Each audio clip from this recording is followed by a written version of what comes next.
Hey guys, it's Doc. I'm back. And let's get into these videos.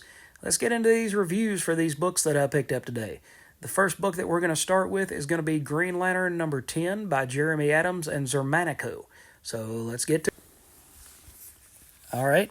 So what I've really enjoyed about this run from Jeremy Adams and Xermanico is even though the Night Terrors thing popped in after only 2 issues of this run, it didn't seem to derail what Jeremy Adams has planned for this book. And seemingly what he has planned for this book is big space operatic things, just kind of like Jeff Johns back in the day. I think Green Lantern works best as a character if he's in a large space, no pun intended.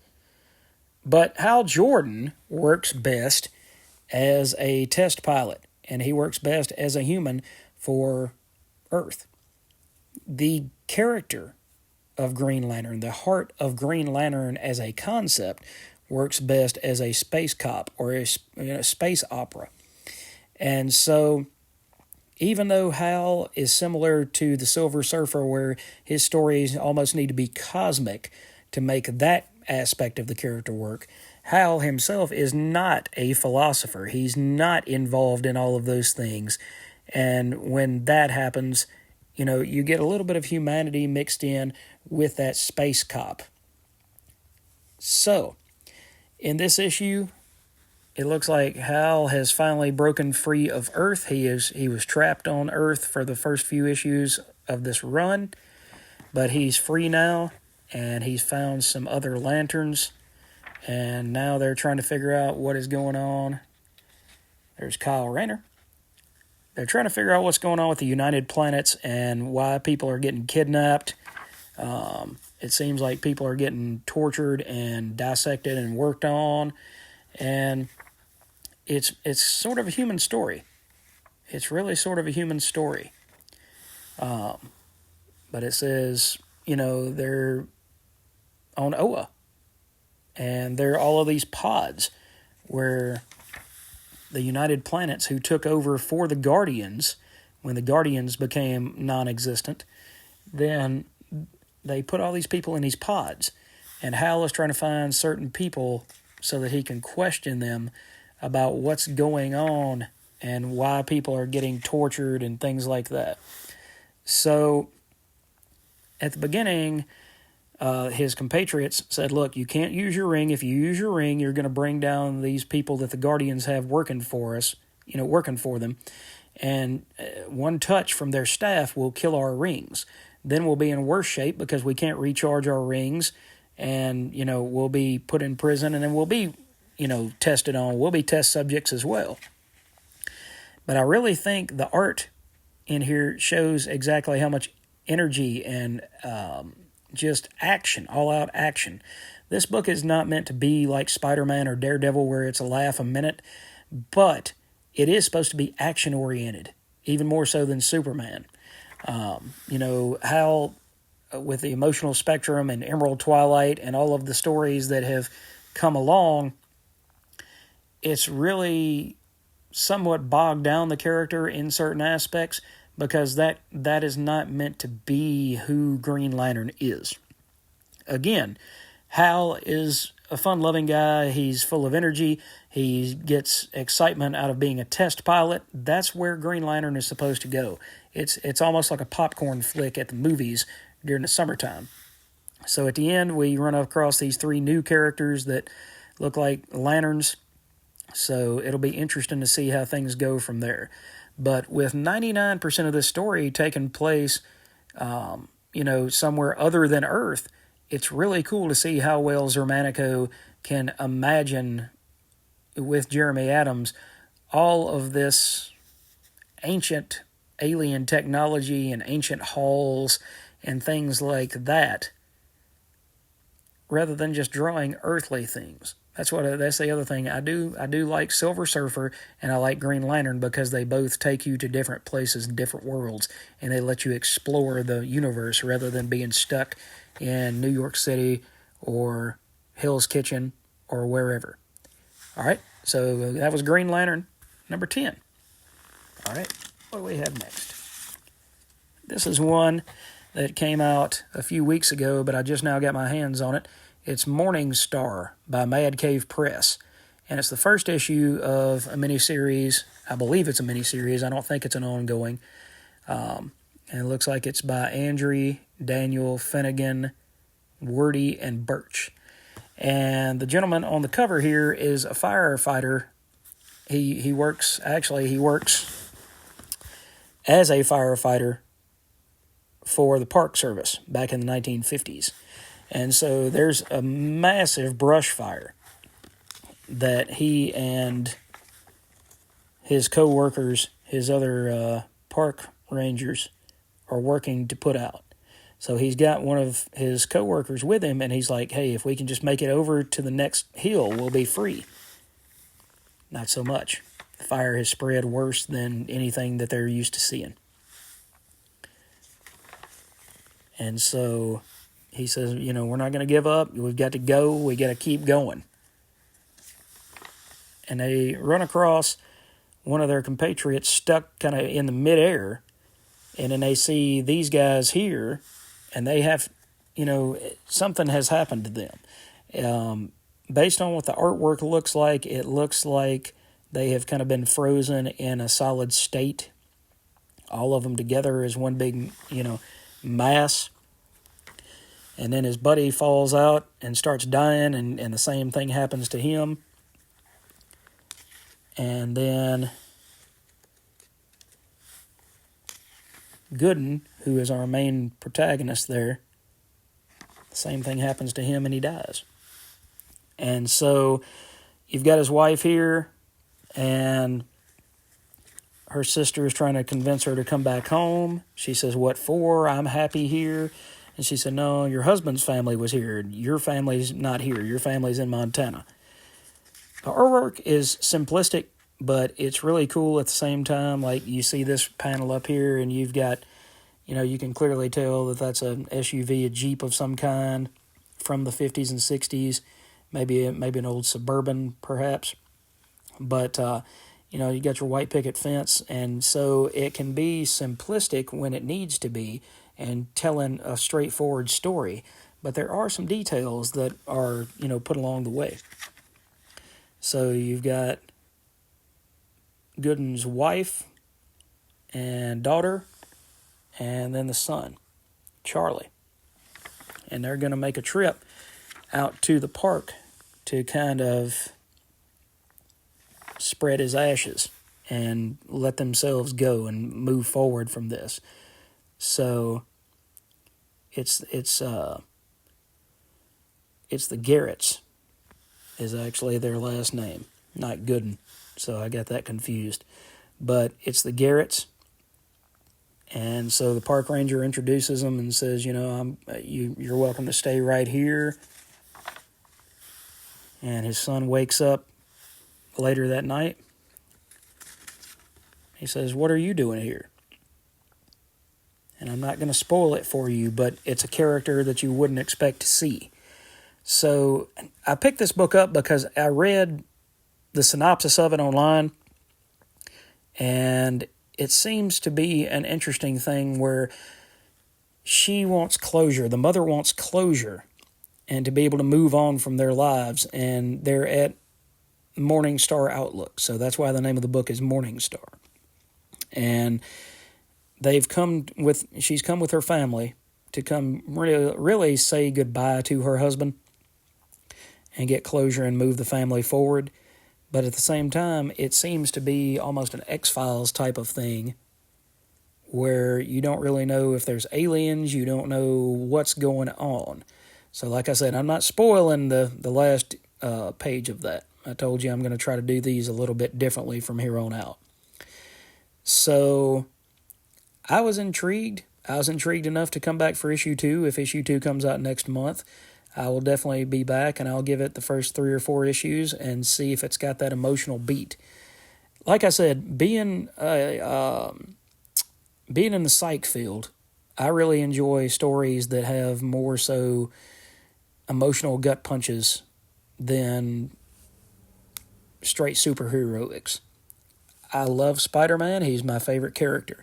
But to me, it's not always the punch 'em up fights that interest me the most.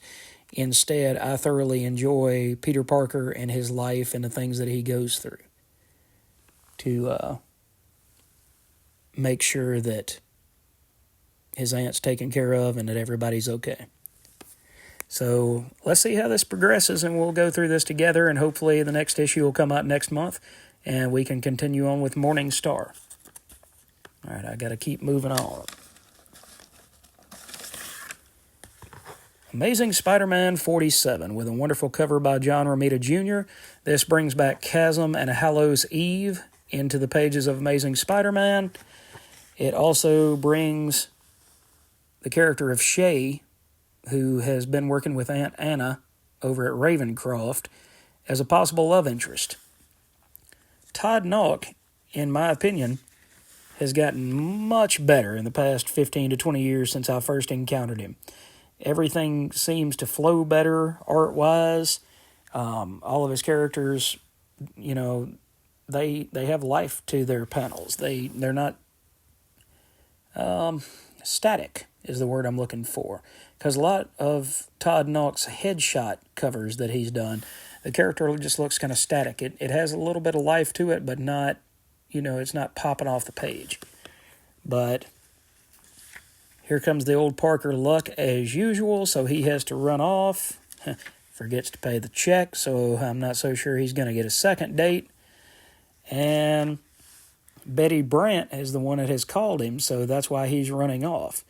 And it looks like Betty's got herself in trouble with these guys here. They have an idea of where she's at. They threaten Betty, and that's never a good thing, because Peter still loves Betty as far as being his best friend. So he's not going to let anything happen to her. Like I said, the art is very bombastic and powerful, and it just pops off the page at you compared to what Todd's work used to be. So I think he's gone and upped his game quite a bit. The writing by Zeb Wells is, it's surprisingly interesting. It's surprisingly interesting. Just like I got through saying, one of the more interesting beats about Spider-Man is not Spider-Man to me. It's Peter Parker, and how that character grows and falls backwards and things like that. But here we've got Chasm and Hallows Eve back in the mix. So Peter and Betty might be in trouble, because here's the Goblin Queen on top, or Queen Goblin on top of all of that. By the way, they did get this really nice in memoriam to Paul Neary in all the books this month. Paul worked on Captain America and worked at Marvel UK back in the day, and he passed away earlier this year. So it says penciler, inker, writer, and editor. So he did it all. I kind of enjoyed that issue. That's the first issue that I've enjoyed in quite a while, even though I did miss Romita Jr. not being on the artwork. But we'll just have to wait and see how things progress from here. We've got issue 50 coming up, which promises the return of the Green Goblin. So let's see where we go from here.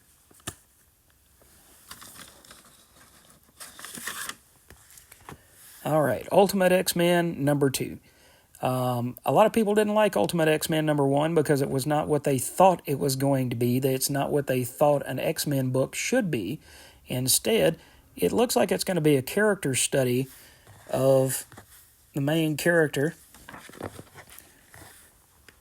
Hisako Ichiki. It looks like it's going to be a character study of the things that she's going through. And it's more manga influenced than it is, and it's horror tinged. It's not a straight action story. It's almost like a mystery, which has got me intrigued.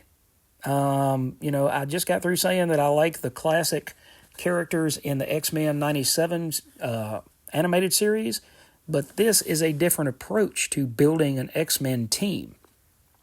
There's no Charles Xavier. There's none of that. Instead, it looks like the team is not, I'm not saying that she's going to be the team leader, but it looks like Armor or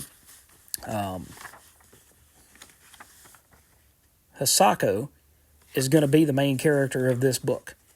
And the team is going to get built around her. But like I said, I don't see her being the team leader at the end of the day. But there's this darkness that seems to be following her around. And she lost her friend before the first issue to a suicide. He hurt himself. And it's kind of building out on that story of how are we going to get past this? So now we've introduced a new character who's going to befriend her. And she says her name is Mel. So it's going to be adventures with Mel and Hisako. And she got a letter from the character in the first issue, that told her to come to this old abandoned high school. So they go to this abandoned high school and they find this shadowy character again. And he says, those people that have hurt other people, you won't see them around anymore. So there was a security guard that chased him into the building, and she said, hey, you got to stop this. You got to stop this guy. And he says, who's a killer? And so they run, but this is Maystorm. So it's Mel, but it's Maystorm, who looks like she has powers as well. And here comes the shadowy character, and there is Armor, her mutant power, exploding again, getting rid of the threat to her. So this book is really interesting. I'm not a manga guy at all. You can ask anybody who's known me for years. It's not really interested me. That sort of stuff doesn't. But I'm really hooked by this. And I've never read any of her Demon Days stuff. I've never read anything like that. But we'll just have to continue on with issue 3 when it comes out. And we'll see if Peach can hit a 3 for 3 that I really enjoy.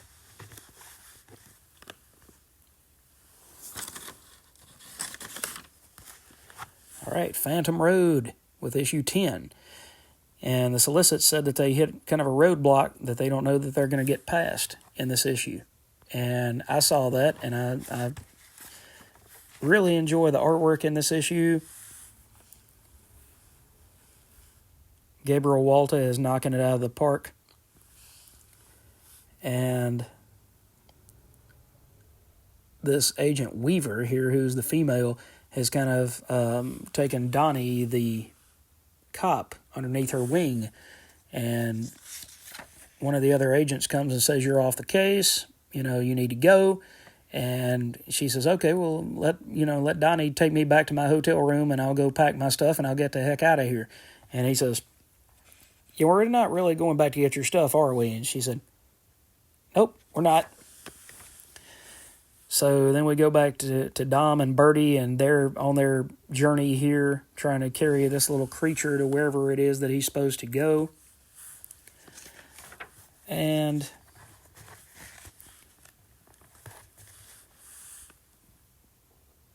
turns out that while they're on their journey,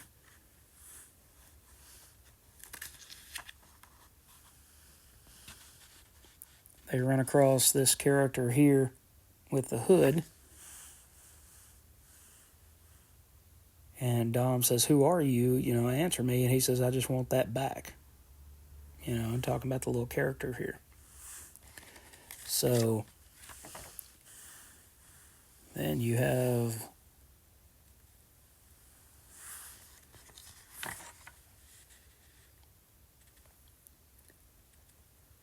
let's see.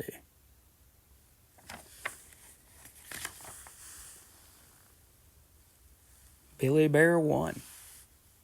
And this is the guy who created the Billy Bear. It's almost like a Buc-ee's. It's almost like a giant truck stop, so like a Pilot or a Flying J or a Buc-ee's. And this guy says, I'm Hugo Ham. I'd like to welcome you both to Project Jackknife. So, and at the end of it, it mysteriously says, end of book 2.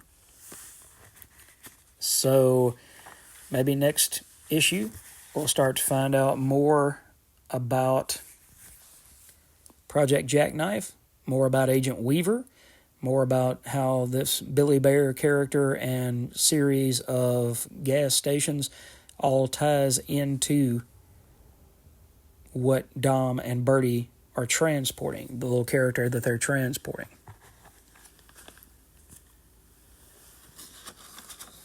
Two more to go, guys.